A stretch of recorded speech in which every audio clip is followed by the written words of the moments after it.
Hey, everybody. Welcome to Making Connections. This is your girl, Aly. I hope everybody is having an amazing day.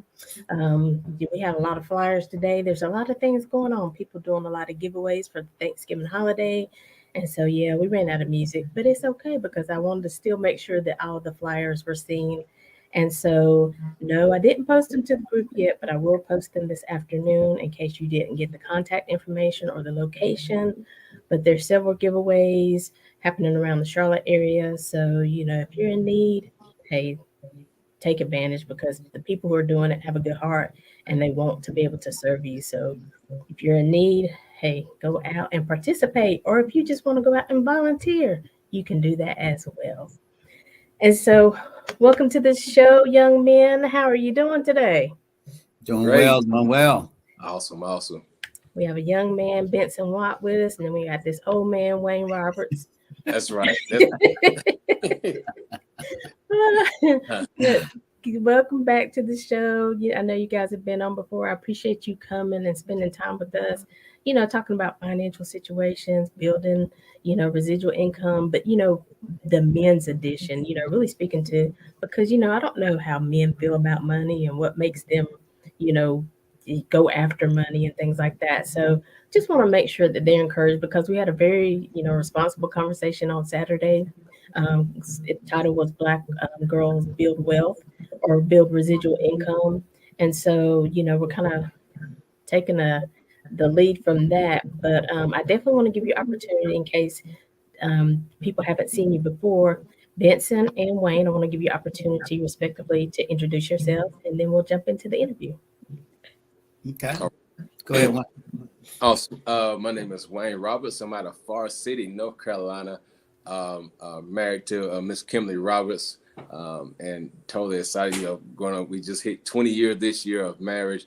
Got two kids as well, and and right now, in business ownership, and so that's just a little bit about myself. And I'm Benson Watt. I'm married to the lovely Melody Watt, and we just September made 31 years that we've been married. So we're excited about that as well.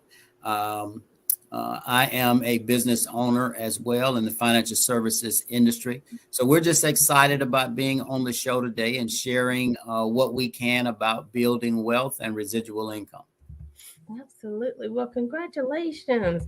You both have definitely put your time in. I know when Wayne and Kim were renewing their vows, I was like, now I don't know which one of them is the craziest. But, but hey, it works for them. So I definitely applaud you. Not y'all know I'm just kidding. I love you guys and your families. And so again, that's why I felt you were good people to have on the show because you are family men. You've not always been in the financial industry.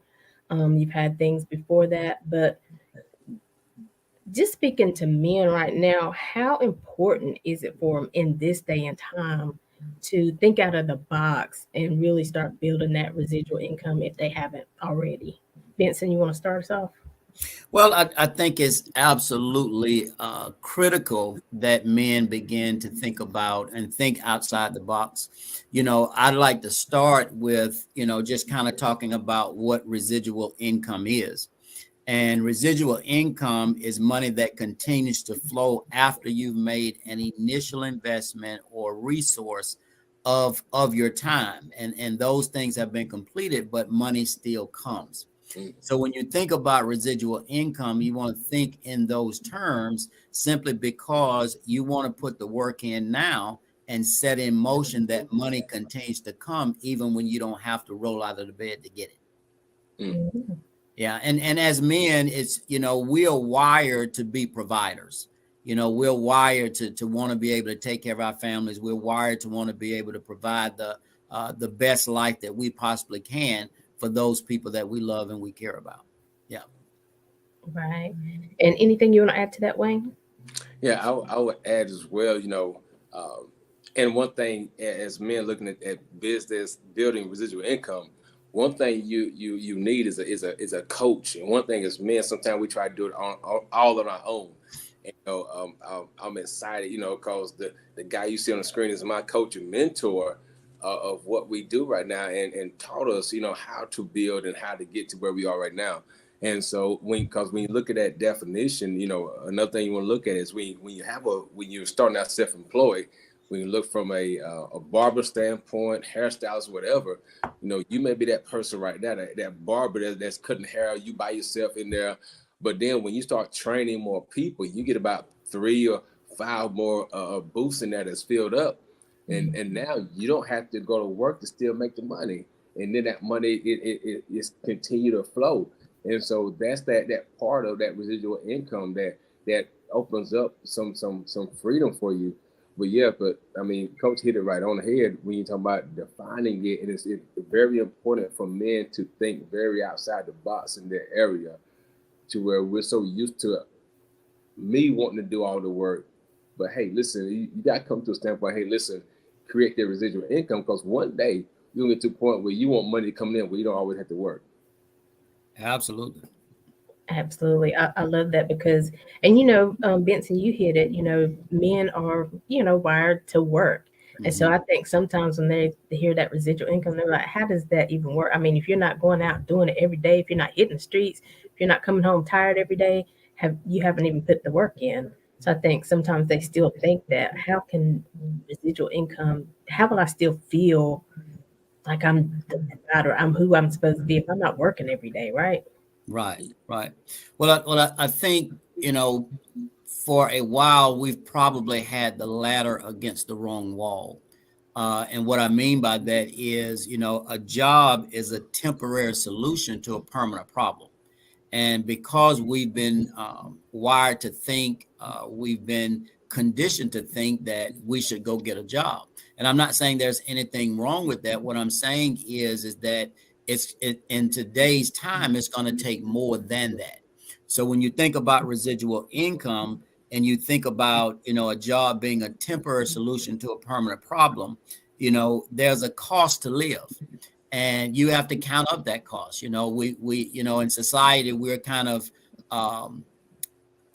listed as, middle income, upper income, lower income, that type of thing. But you have to decide what quality of life you really want to have, and most people, when you think about it, they want to have a great quality of life. People want to have freedom. And that's what residual income brings, because residual income is a permanent solution to a permanent problem. And what I mean by that is when you get residual income, it buys you freedom, because once you set it into motion, you've got residual income coming, and you don't always have to go put that effort in every day like you do on a job. Because if you don't, we always teach that if you have to show up to touch the event to make your money, then you're probably in the wrong situation. Because what you want to do is be able to touch that event for a period of time, pour in effort, but then once that's in place, you've got money coming without you having to be there. So I think it has to do with the way we've been wired as men, the way we were conditioned. We were raised to go to school, get a great education, go get a job. And when we did that and it didn't work, we kind of got frustrated because we didn't know that there were other avenues that we could actually provide for our families. And you hit it right on the head, simply because we do have to think outside of the box. Alicia, we do have to think outside of the box as men, because once you do something over and over again and you're expecting a different result, well, we kind of know what that's called. And we have a tendency to do that for years and years and years and not look outside the box. So when you're thinking about residual income, it is a huge way to create those things that we're really looking for within our families. And we're looking for a great quality of life. And then we're looking for a level of freedom that we can actually and have that quality of life without having to work, 40, 50, 60 hours a week to actually make that happen. Yes. And we talked about it Saturday, so I think it's good to hit it for the men too, because a lot of times you think people out there they scamming you and stuff like that. But we talked about it, Where is the real pyramid? Is it the fact that you go to work 40 hours a week, maybe sometimes extra if you have mandatory overtime? You do it for 40 years of your life, no matter whether your children are sick, your wife is sick, you need to go out of town and help somebody, and then you retire only on 40% of that income. Mm, Now, if but see, I don't think we really know we're going to work and we know we got retirement, we're building it up. But I don't. It's not until you get ready to retire that they tell you how much they're really going to give you once Mhm. you retire, and you realize, wait a minute, I've been putting money in this system all these years, and this is what I'm gonna have to work with. So I Mhm. think a lot of times people don't think ahead; they just think for today, right? right. Right. Right. Wayne, you want to speak to that?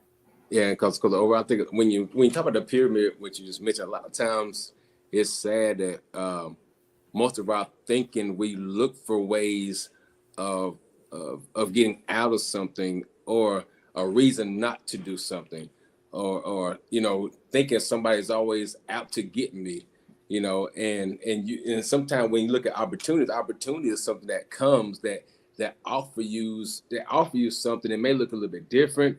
Even talking about residual income, maybe it sounds a little bit different, but at the same time, sometimes you got to, like you said, go outside the box, because the only thing residual income does, it stretches and challenges your thinking to how we've been taught how to make money from our whole life standpoint.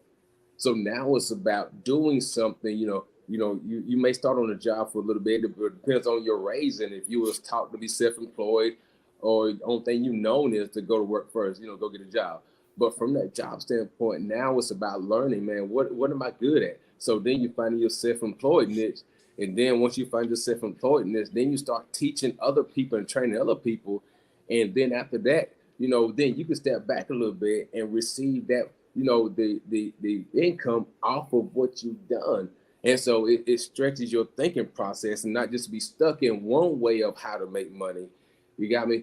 But it allows you to put some thought process into what you're doing, to move from just a job standpoint where you don't have to think at all. When I was at Walmart distribution, I didn't have to think. I just know I had to be at work. Just be at work my 8 to 10 hours that I didn't like to work. You got me? And then leave. I know after 40, 50 hours, like you said earlier, I know I get a paycheck.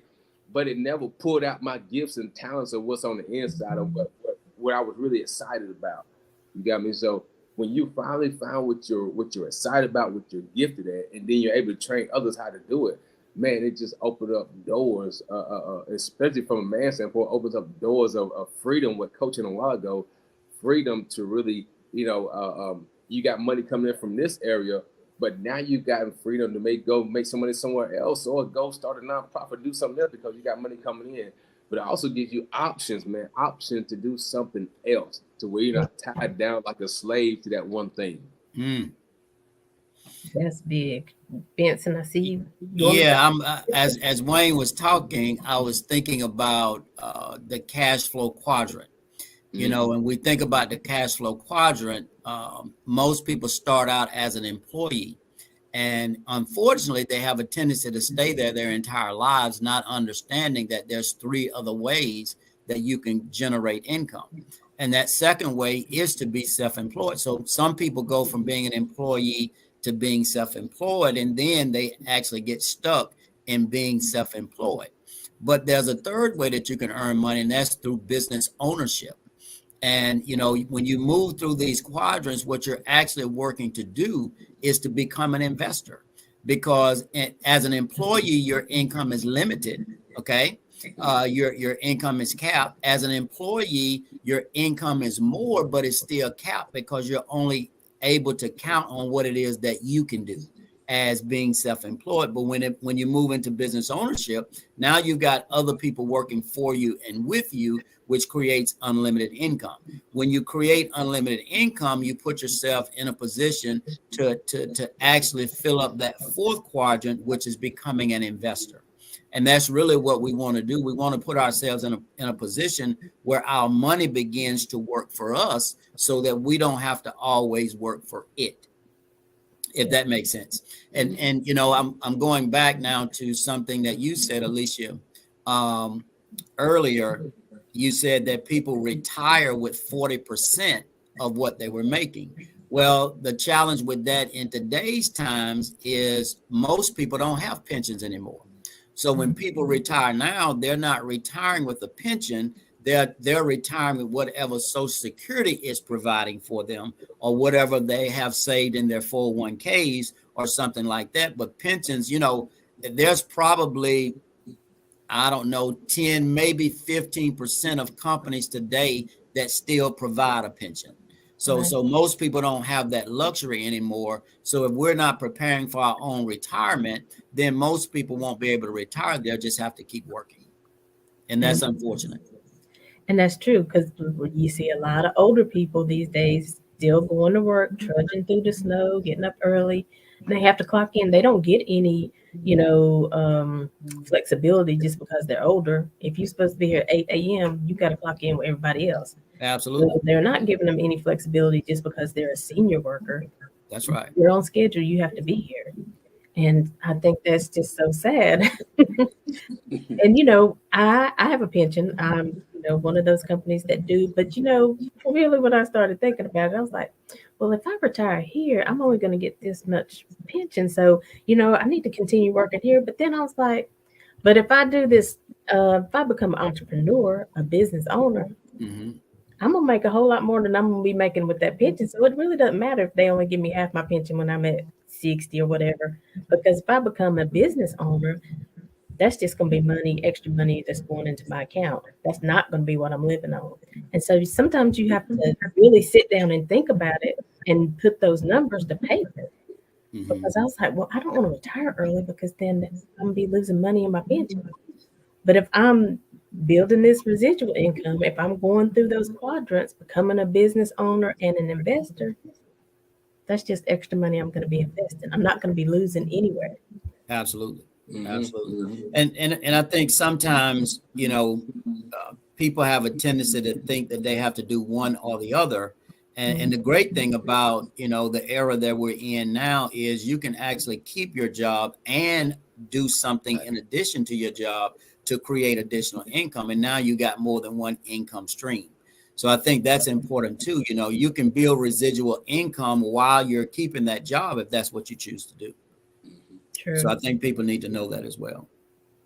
Yeah, and we talked about that on Saturday. That's another thing, because we do want everybody to, at least get to that investor, but it's different ways of doing it.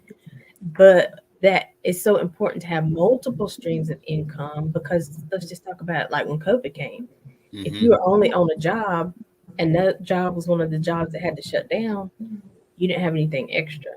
Right. But when you have multiple streams of income, even when one is kind of slacked up, maybe dried off a little bit, you have other things to pull from. So that's the importance of having multiple streams, right, Wayne? You want to talk about that? Yeah, definitely. Because when you have that option to have, multiple streams of income, man, it just it makes you feel good at the same time, when you're not dependent on one thing. All right, because anytime you're dependent on one thing, when that one thing breaks down, a lot of time what happened with a lot of men is that when one thing broke down, that we depended so much on that one type of income, then a lot of our soul was tied into that one thing. And so job didn't just break down, but sometimes we broke down with the job. You got me? And so because we was never taught or put in a position to really venture to understand, creating different ways of that income streams. And so when that, because I'm designed, on the inside to be the provider, and when that one thing stops, man, it does something to us sometimes. And some people don't rebound fast. Some men don't rebound from it in a fast pace. And so if I don't rebound fast, then I'm left up to feeling like a failure for my family and things like that. But when I have multiple streams of income, what that tells me is this, that I'm confident in knowing how to go out here and make money regardless of one thing. And so, because now if that one thing shuts down, I know that I've created some more streams and I can go create more streams. So I understand what's on the inside of me now, and I'm not limited to one thing. That one thing don't define me. Now I understand who I am and what I can do, and in that area. And so it's the income is one thing, but it's who you become, from what you build. And that's one of the main things. Who have you become something, when you go out and do it. And when you learn how to create different streams of income, it's a level of confidence that, hey, I did it once, I can go do it again. So if something happened over here, hey, I can go over here and create something else. It don't bother me. I ain't worried about it no more. I'm confident in who I am. And you said something that, really, because a lot of times, and I was like this, I was like, okay, well, if I don't do this, what other skills do I have? What kind of job am I going to get? But, it's such an awesome thing these days. And in this season, there are opportunities out there where you don't have to have experience. You can come in and get developed and trained to do, you know, this industry, right? So, like when you became a money coach, did you have training in doing that already? No, not in the beginning. No, only training I had, like I said, Walmart DC manufacturing. Worked at Dole Fresh Vegetables, another manufacturing. I was just froze up in that place. Um, um, I got my degree at IT Tech in computers, but couldn't find a job with computer engineering. So what I do with the opportunity to doing that had nothing to do with my background. You got me nothing to do with it. But it's the stretching, the challenging of, hey, listen, understand that you can learn a new skill. Skills are learned, so you just have to be willing and open enough, to learn it, to get out there and go try it, and not just be so stuck to one thing, but say, listen, just if you're willing to coach me and willing to teach me, then, hey, listen, there, who am I not to at least give it a go? And that's what we did. We said we're gonna give it a go. Ain't never did it before, but we said, hey, we might as well give it a go. The schooling didn't work, the jobs wasn't working. So, hey, listen, might as well learn a new skill. Exactly. Benson, you want to speak on that as well? Absolutely. I think Wayne hit a major point. If you ask most successful people, what is the benefit of them becoming successful, they would probably tell you the person that they become, because it's a process of be, do, have. And all that means is when you become more, you do more. And when you do more, you have more. So when people become successful, it's not what they have that they're excited about. It is the person that they are becoming. Because once you know that you can do a thing, then nobody can take that from you. So, when you can draw on what you've got on the inside of you, that would allow you to birth other entities, that would allow you to birth other ideas that you may have that will create revenue, that will create income. It is the person that you become in the process. I've had the privilege over the past few years to watch Wayne just evolve as a leader, just to watch him grow as a person, as a business person is such a joy when you're in business with people that are coachable, and that you can mentor and coach to grow them into the person that they really already are. And that's another thing I think men may have a challenge with, and that is being mentored and being coached. That's something that, we have to sometimes lay our pride aside and allow other people to speak into our lives that will allow us to avoid some potholes and things that we may have otherwise stepped into that may cost you 2 years, 5 years, or 10 years of time that you could have saved if you had just allowed that person to mentor and coach you. So I think that's really important as well. Yes. So if you're a man listening today, I mean, hey, we got to catch up. It's time now that you can catch up. You don't have to feel like, you know, even if you might feel like you're behind, you don't have to stay behind, right? That's right. So, That's Absolutely. right.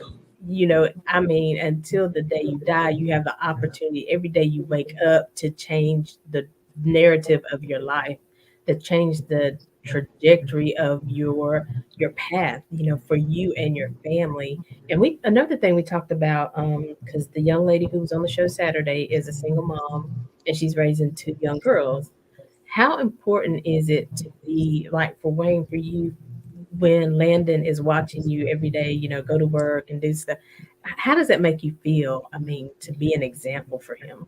Oh man, I was already thinking that when you was with. I was already thinking cause it's big, like to paint that picture and to paint the example, because it's one thing to talk about it around your kid, but it's another thing for them to watch the lifestyle of their parents.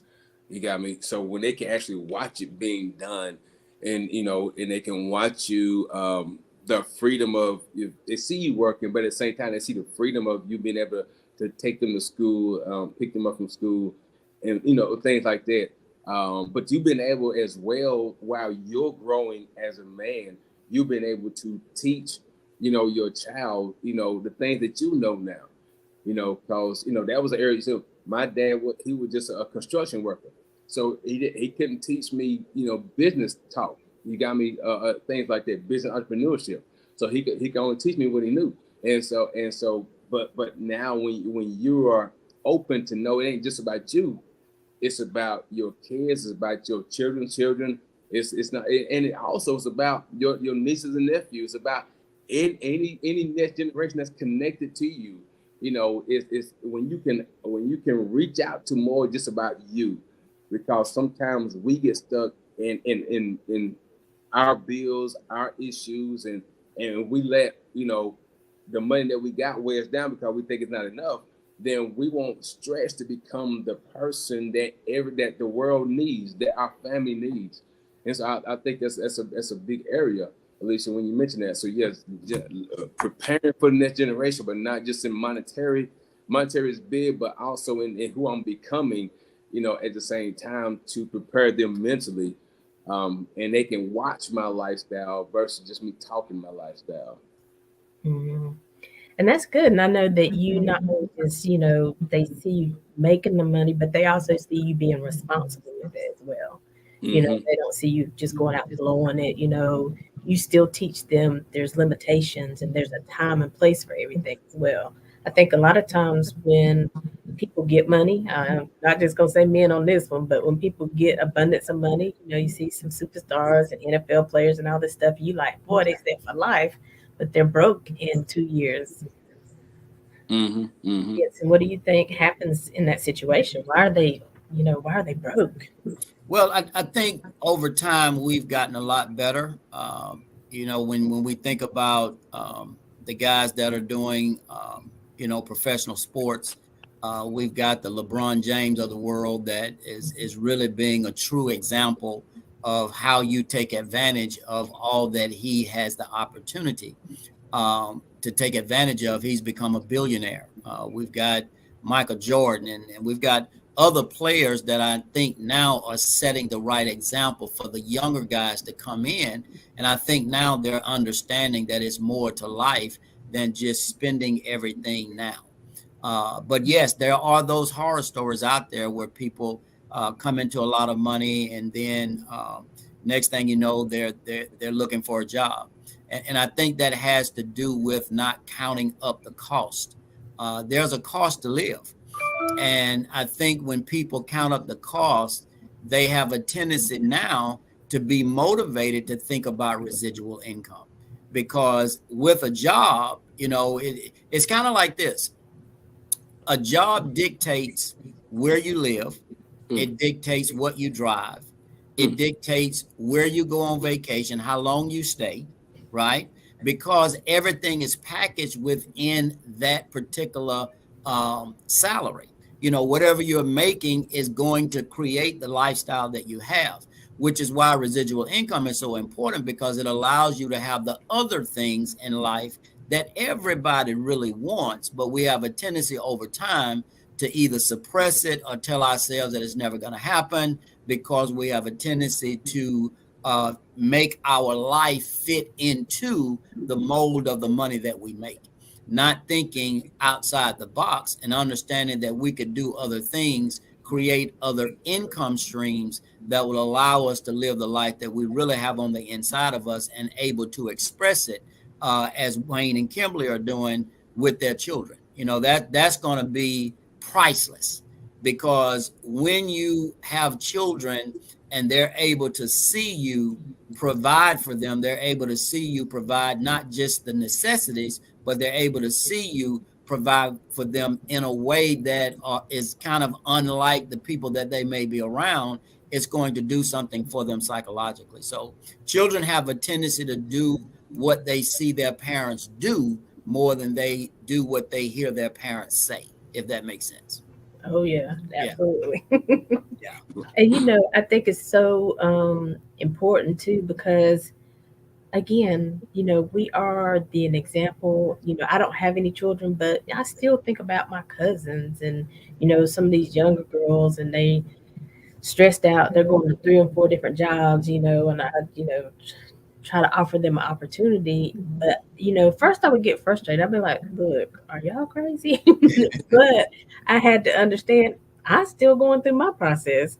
Y'all know we part of the same, business, and y'all know I'm still going through my process, right? Mm-hmm. So something we talked about last night, having Vincent helped me, a positive attitude, but having a winning attitude. I think the difference is in having a positive attitude and having a winning attitude is people that have a winning attitude have a high expectation. They expect to win. You can have a positive attitude and still not win. You can be a great person. You can always walk around with a smile on your face, and be the kindest person in the world, but not be successful because there's not an expectation to be successful. So winning attitude comes with an expectation, a high expectation that you want to be more than just average, that you want to exceed being mediocre, that you want what it is that you want, and you don't suppress it within yourself. You're working to bring that out of yourself to really create it and allow your life to be expressed the way that you see it on the inside of you. Hmm. Mm. Wayne, you got anything to add to that one? And I think that's is very important when you understand that when you look at the attitude perspective of the positive and the winning attitude, because it's that winning attitude that's going to allow you to overcome some things that the positive attitude may not have allowed you to overcome, because it gives you a whole new focus, it gives you a whole new perspective, it causes you also to reach out to help other people win as well, because a lot of times the positive attitude can sometimes you can just you can maintain a positive attitude, but when you're looking from a winning standpoint and not just you winning, but develop maybe a team, you're reaching out further than you got me. And so winning it's a big deal when you talk about winning, because also winning it creates a whole new level of energy. Yeah, a whole new level of energy, man. Because when you're down and you're like, man, you look at the scoreboard of life or whatever you're doing, it's like it creates a whole new gear of what you got to do to get to move to the next level. It creates a whole new you have to change some things. You have to do something different. And so that a positive attitude just says, you like Coach said, you can just you can smile different, or you can just be positive in the environment, but it may not push you to change some things. Winning says, "Oh, I got to change the way. If we in a basketball game, oh man, we got when we losing. Oh, we got to call a different play. We got to come in together. We got to call a different play. Something got to change right here. So winning attitude is a whole. It can be in a whole different lineup than just having a positive attitude. And I always like to talk about sports too, because somebody can relate to sports somehow, and it's the same thing, like you said. I mean, now you out here on the team. Have y'all seen those teams? Everybody talking about them. They're like, oh Lord, they ain't going to Super Bowl. They ain't going to the championship. They not going to be part of it. But they come. They the Final Four. They in the Final Four. You're like, how they get in here?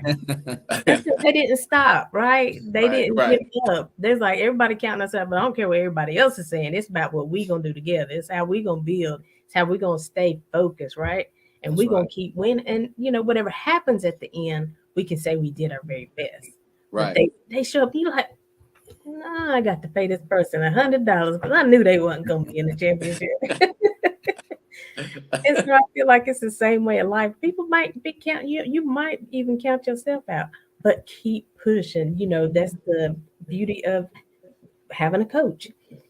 Get with somebody who has succeeded, who has been there, right? That's Because right. you guys had to go through the you didn't just go from 1 to 100, some Oh, 10, some 20, some 30. Y'all had to build up to the ranks, right, Benson? You mhm. a senior vice president, but you didn't come Absolutely. in that way, right?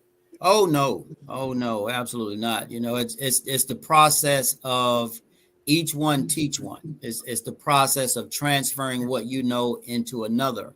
And the more times you do that, the more residual income you build. When you're in a system, unlike corporate, you can be on a job and you can train somebody to take that position that's over you that you felt like you should have had. You should have got the promotion, but yet they took you and allowed you to train somebody to take that next job. It's not like that in the free enterprise system. In the free enterprise system, you can actually train people to do what you do and to do it better than you can do it.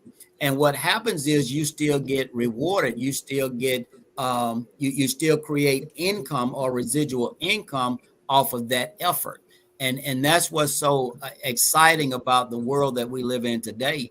Especially Wayne and myself, is we're able to go out and train and develop people to do exactly what it is that we do, and then them create their own agency. And as a result, we're able to reap the rewards from that initial effort. But we don't have to do that initial effort anymore. The money just comes, and that's enough to get you excited right there. But I wanted to talk about, if this is the right time, Alicia, just some ways that you can create residual income. And I'm gonna give it to Wayne to let him kick that part of it off, and then I've got a way that I want to talk about creating residual income. And this, when we look at it, creating it, man, one of the number one ways is, through business ownership. And that's what we painted a picture a while ago in the cash flow quadrant, the different types of ways to make income. As that business owner, because it's that owner that starts out self-employed and that gets very creative. And he says, man, listen, I can't, I'm tired of doing this all day, 12, 16 hours a day. So he said, let me train some people to do what I'm doing. And so when it starts reaching out, they're looking for somebody to develop that apprentice or whatever, and then he puts some more people in and put some time in them as well. What he's doing, take the time to train them and get them good as well. And now the owner can step back, and look at what he's done. But at the same time, now he trained people to do the same work. Now they may pay, like I said, barbershop, they may pay booth rent or whatever it may be, hairstyle, whatever the business may be. But he's receiving income off of that business now. You got me. So that created, that's that how part in business ownership, how to start that residual income going. But you got to start with a what we call a vision. You got to have a vision of what you're doing, because if you don't have a vision, you won't be thinking about how far you can take what you're trying to do. It starts with having some goals. And so when you have vision and goals, then you back it up and find out how you're going to get to them. And when you put residual income in that category of what you're trying to reach, that's a goal of yours, then guess what? You will put in the work to make it get done. But if you don't have a goal, you don't have a vision to go after it, then guess what? That how part of the work will become so draining to you, and you'll get so off track that you'll start doing something else, and you negate that. And it's like you're stopping and starting all the time. And so that number one way is through business ownership. I get back to you, Coach. Yeah, and then another way, there's plenty of ways that you can create residual income, but another way is, it's important that we learn as men to pay ourselves first. One of the things that we've not gotten accustomed to is paying ourselves first. A lot of times we have this idea in our heads that as long as I receive the money, I got paid. And to some point that's true, but it's more to the fact that you become a conduit, that money is coming to you and through you. Because if you're not paying yourself first, if you're not putting a portion of your money up as it relates to investing, then you're actually not paying yourself. So the first thing I wanted to put out there is you got to learn how to pay yourself first. And And I would like to also add that you have to force the right behavior until the right behavior becomes a habit, which means, it's easy to save money, but those things that are easy to do are also easy not to do. And the challenge with not doing is you don't feel the effect immediately. So if you don't save money today, you probably won't go bankrupt today. But if you don't save money for years, then you're going to feel that effect when it's come times for you to retire. Does that make sense? Because you didn't put that habit in. So when you think about investing money to create residual income, I want to talk just a little bit about dividend income. Because when you think about dividend income, there's publicly traded companies that pay out a portion of their earnings as a dividend to their stockholders. So when you think about a dividend, this is the way you want to think about it. If you own $100 in a publicly traded company and they're paying a 7% yield, that's $7 that you're going to earn annually without rolling out of the bed to get it. Now, I know what everybody's saying right now, $7 in a year, but just listen. If you own 100,000, right, and they're paying a 7% yield, that's $7,000 that you've earned in that one company in that 1 year without rolling out of the bed to get it. And then that $7,000 is compounding like the $100,000 that you got compounding. So when we're thinking about building residual income, we want to think about paying ourselves first, because now you're really employing money. You're putting money to work. So when you're getting residual income, that's what you call free money, right? Free money is money that you didn't have to actually put forth any effort to go earn. So now you've got that money plus the money that you're investing, both parts compounding for you to create even additional money. And that's huge when it comes to creating residual income, because again, we don't build wealth overnight, we build wealth over time. And the challenge is most people lose that most precious asset. They lose 10, 20, 30 years of not investing money because in their minds, they keep saying, I'm going to get around to it. I'm going to start an investment account. I'm going to start an IRA. I'm going to start a short-term account. I'm going to start a money market account. I'm going to start an emergency fund. But that day, that day is put off because we continue to build a quality of life off of 100, sometimes 125% of what it is that we make, not understanding that you've got to get that under control because life costs money. There is a cost to live. A lot of times we hear the terminology cost of living, but you have to rephrase things sometimes so that you can put it in the proper perspective. It costs to live. Nobody lives free. So you got to actually count up the cost to see what it costs for you to live. You would be amazed at how many people couldn't tell you how much it costs for them to live on a monthly basis. How much does it cost to take care? How much does it cost for you to break even every month? Because if you know that number, then you know that if you're bringing in more than that number, you've already created residual income, because that's a portion of money that's not allocated to go anywhere. It's not allocated to pay a bill. It's not allocated to do anything but create wealth if we employ it in the right way. Does that make sense? So it's important that we know the amount of money that we have earmarked to go out, and then we need to know how much money we have earmarked to come in, and that should motivate us as men to go create residual income, because a lot of times there's going to be an imbalance there. A lot of times we've got more money earmarked to go out than we've got money coming in. And we've got to go create that residual income to balance it, and then make sure that we've got more money coming in than we've got earmarked to go out, if that makes sense. Mm-hmm. Makes a lot of sense. When you have anything to add to that?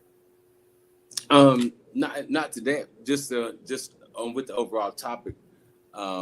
of the building residual income, and well, it kind of does go along with it, because one of the things, with it creates a thought process of helping us to value time.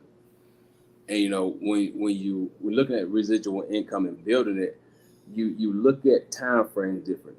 You look at every day different. You don't let everybody steal your time away, and you look at life totally different. You don't spend all day playing video games.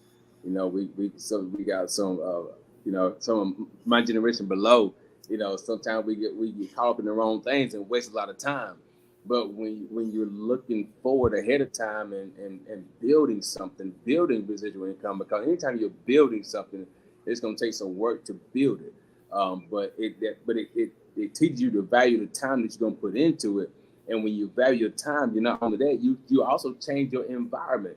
You know what I'm saying? Because it also helps with your home environment. See, you change the environment of your children as well. You teach different, you talk different. When you value time and value the environment, things change for your children, man. It's a whole different environment, from my children today than the environment I was brought up in, because of thinking totally different. And so I think this is a great topic, Alicia, from also the standpoint of just how it can shape the way you think, because if you're thinking different about residual income, it causes you to think further in the future, and then it causes you to rewind the tape and say, okay, so I have to behave different in order to reach what I'm after. But if I'm not even thinking residual income, then I don't really have to change a lot. I'm not putting a lot of vested time in my thought process to better me, to better my family, to better my children, to see a different result in life. And so I just want to bring up the value of time and the value of the environment, not just you, but the environment you bring your family and your kids up in. Right. And now I don't want to interrupt you, Vincent. You have something else, or I was going to comment on something you just said. Go right ahead. Go right ahead. But you're right. Like I'll talk about myself. I used to, get my paycheck and I'd do whatever, and then I'd try to figure out how to pay my bills, right? And I was like, wait a minute, girl. They said the lights is going off on the 28th and we don't get paid till the 29th. We got a problem. And so I think you're right. We have to know what's coming in and what's going out and when it's supposed to go out. That's right. Because like you said, we can be nice people, but Duke Power don't care if we're nice people. They sure don't. Mm-mm. Spectrum don't care if you're nice people and you got a nice son that needs to get his homework done on his Wi-Fi because you ain't paid that nice bill. That's right. So, it's really just time to just get real with it. Take that time, sit down and do those budgets, right? That's right. Know what you have. And I always budget low, as to what might come in. Mm-hmm. Especially if your stuff fluctuates, your income fluctuates. I budget low on what's going to come in, so I can still make sure I'm covering everything, so I don't get crazy and go spend extra money. But at the end of the month or at the end of the week, if my bills are paid and I have some extra money, then I feel better about going out and going to a movie or buying myself something, because now I'm not stressed about, oh my God, I bought this dress. I'm gonna be embarrassed. Do I need to take it back? Do I need to, you don't have to just, we're trying to help you take some of the stress out of your life. That's right. Because finances can be stressful. Mm-hmm. Finances can tear a marriage apart. And just to Wayne's, point, when you know what you're doing and you're doing it responsibly, your whole household is in a better state. And so I think all of these things are so important, because again, sometimes we just think for the moment, for today, what we got to do to get through today. But we have got to start thinking about our plan to live. So then you have to think about, so what does it cost if I live really where I want to live? What is it going to cost me if I really buy the car that I want to buy? What is it going to cost me to send my children to the school that they've been talking about wanting to go to? What is that cost? And then you start building from there. Correct? Mm-hmm. You made me think about something, Alicia. There's a cost to own and there's a cost to buy. those are two different costs. And I'll give one example. A lot of times people look at a car and they say, well, they go to the dealership and the dealership say, well, you can get it for this amount on a monthly basis. Well, if they can fit that monthly payment into their budget, they think they can afford the car. Well, that's only the cost to buy. It's not the cost to own, because the cost to own includes getting the car serviced. It includes buying insurance on the car. It includes keeping tires on the car, which if you're going to drive the car, all of these things are going to happen. They're going to be necessary, but they wasn't allocated into the cost to buy. So people need to know that there's two different costs. There's a cost to buy and there's a cost to own. Just because you can afford to buy it doesn't mean that you can afford to own it. Because if you start a contract and you finance something, and in this space, people are financing stuff for 7 years at a time, which is, I'll just leave that to myself, but you probably don't want to go that long. Let me put it that way.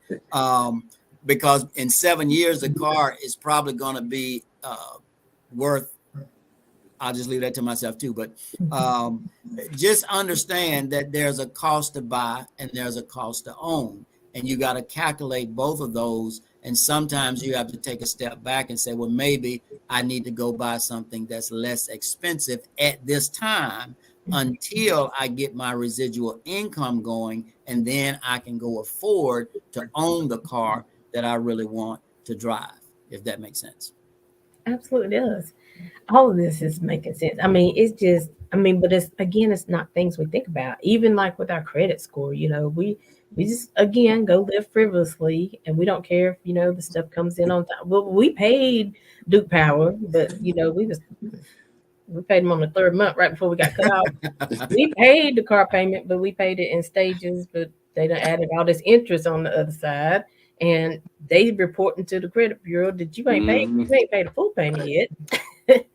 You think you doing but it's such a better way to live, a better way to operate your life and to handle your money. And listen, if you're any men listening today, contact these men. They can help you. And one thing about them, they don't pass judgment on anybody because they understand what it's like to live. They understand what it's like to have hardships. And so real quick before, you guys give your last words or is there anything else you guys wanted to cover before we go? I want to make sure I give you the opportunity.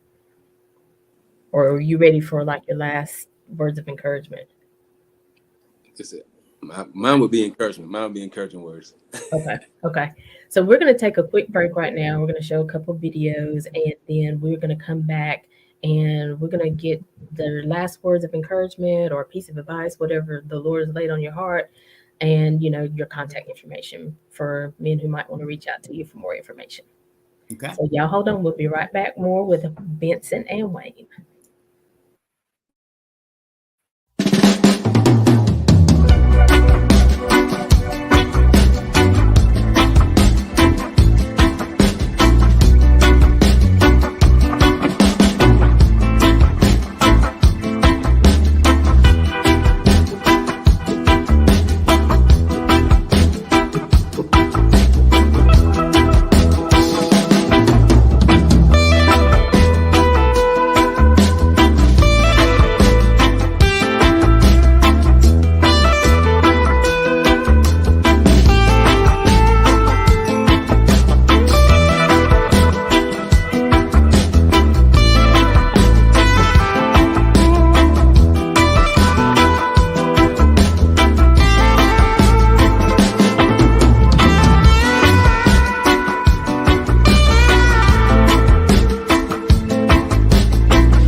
to explain it in a story. And it was not my own story, but it's a good one to understand it. So I went to a construction site, and I saw 3 masons doing their thing. I went to the first one and said, okay, John, what are you doing? Well, I'm just laying bricks, just doing it all day long, just laying bricks. I'm actually quite good at it. Okay. So, Bill, what were you doing? Well, I'm actually creating a wall, firm wall. Keep the wind out, the elements out. Okay, thank you. So Pete, what are you doing? Well, I'm actually building a cathedral. What I'm doing is participating in this grand work of creating a cathedral, leaving a legacy, giving people a place where they can pray, be at peace, find each other. And they were all basically doing the same thing, but from a different vision. All right. So those 2 videos. So y'all know I'm not a man. I can't go into men's sessions, so I can't. I know it's a men's show, but I had to show y'all what we women be doing. Yeah, we noticed that.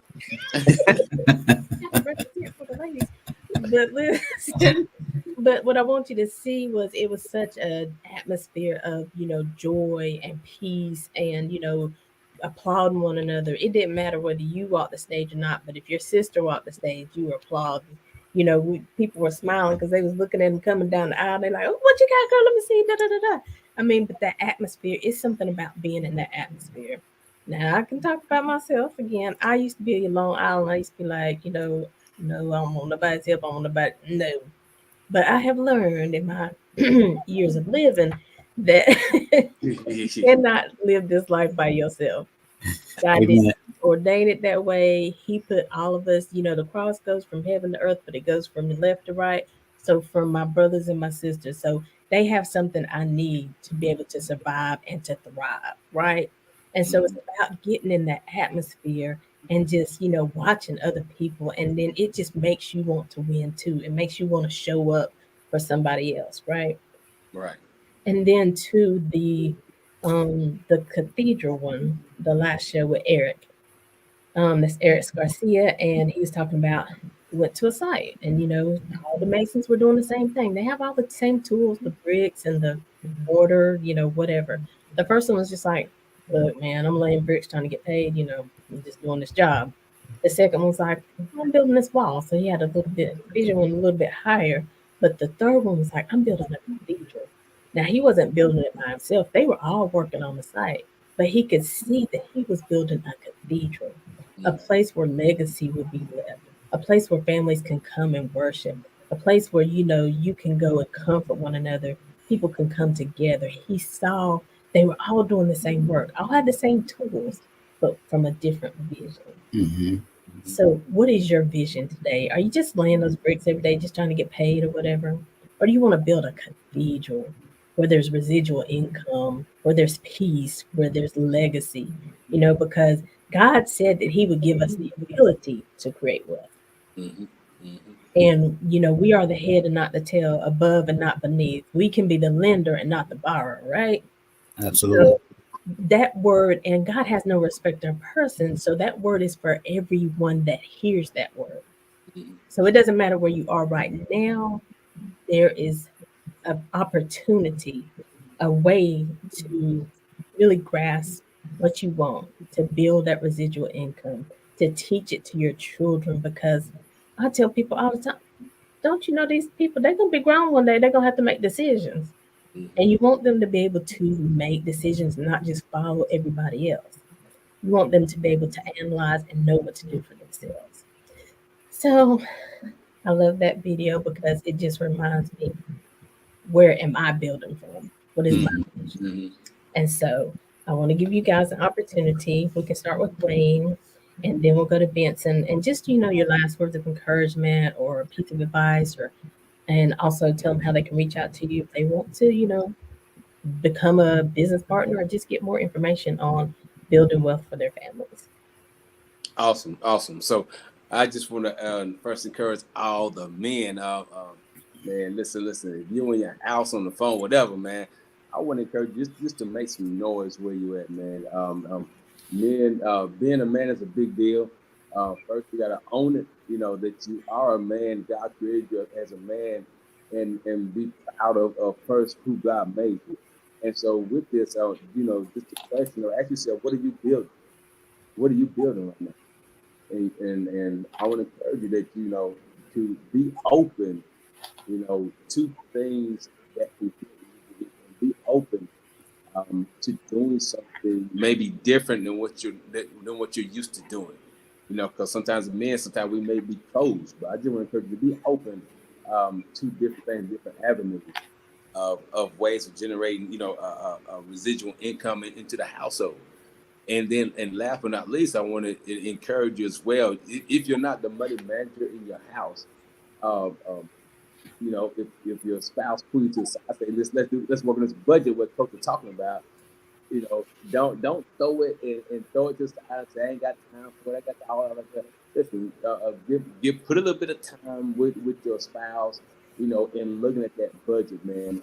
Because when you're on one accord, the house will move forward.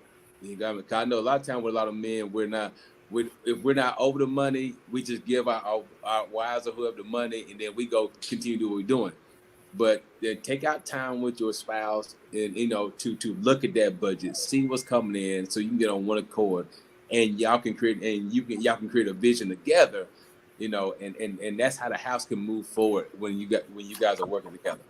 All right, Coach. Oh yeah, yeah, that's my email right there, robertswayne9@gmail.com. Feel free to reach out to me anytime, any place, anywhere. All right.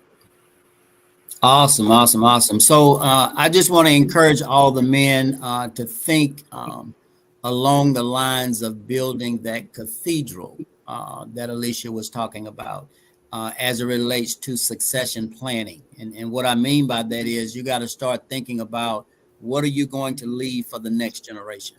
This is really about generational wealth. So you want to think about residual income in terms of setting something up, not just for yourself, but for those people that are coming behind you. And then you want to think about how do you want to be remembered? When it's all said and done, how do you want to be remembered? Do you want to be remembered as being instrumental, as being integral, as being the go-to person in your family that set it up, that changed the trajectory for the rest of the generations to come? Do you want to be that person? Do you want to be that man? Do you want to step out on faith and do something great? And then lastly, I just want to encourage you to take money out of your relationship. Take money out of the equation. And the way you take money out of the equation is there's always more than enough. When there's always more than enough, then there's nothing really to argue about.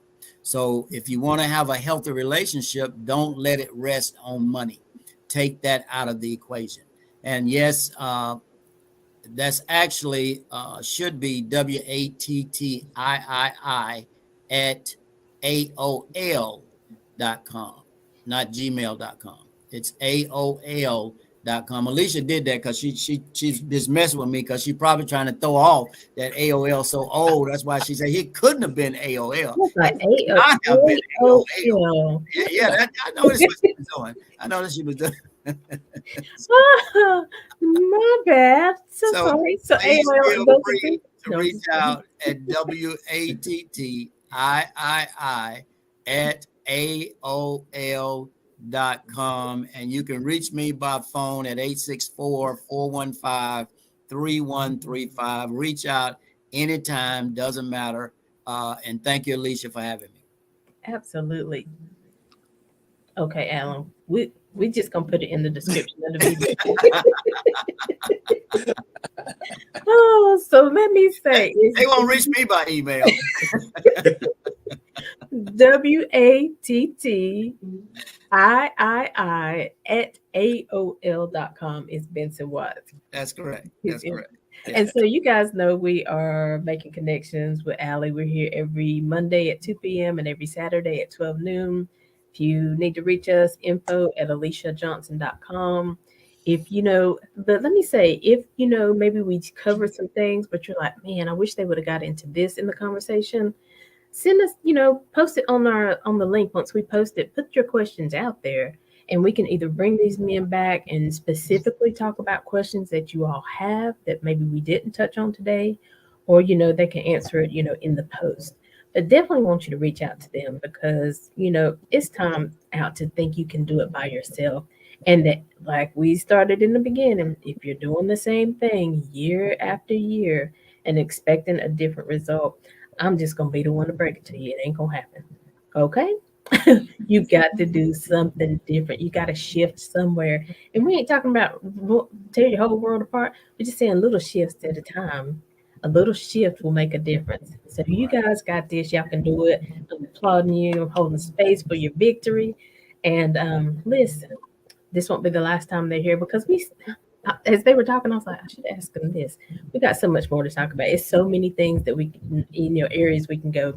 So they will be back on the show, but reach out to them if you need more assistance. Again, our calendar is kind of full for the year, but you can go ahead and start booking 2023. Alan had the link up there, calendly.com/Making Connections TV. Yes, calendly.com/Making Connections TV. So we got to get out of here today. But thank you, men, so much. Thank you, Wayne. Thank you, Benson. I appreciate it. I know, when my time comes, I know who to send the man to. Be like, no, you got to talk to them. Make sure, you talk them right before we go to this altar because we got to make sure things straight. We want to take the stress out of your life. We want to make sure you're building, and it's just so much, so much. I'm so passionate about this. But anyway, got to go. But until next time, as always, we're leaving you with love, positivity, and good vibes. Have a great day, everybody. Thanks, Wayne and Benson. You're welcome.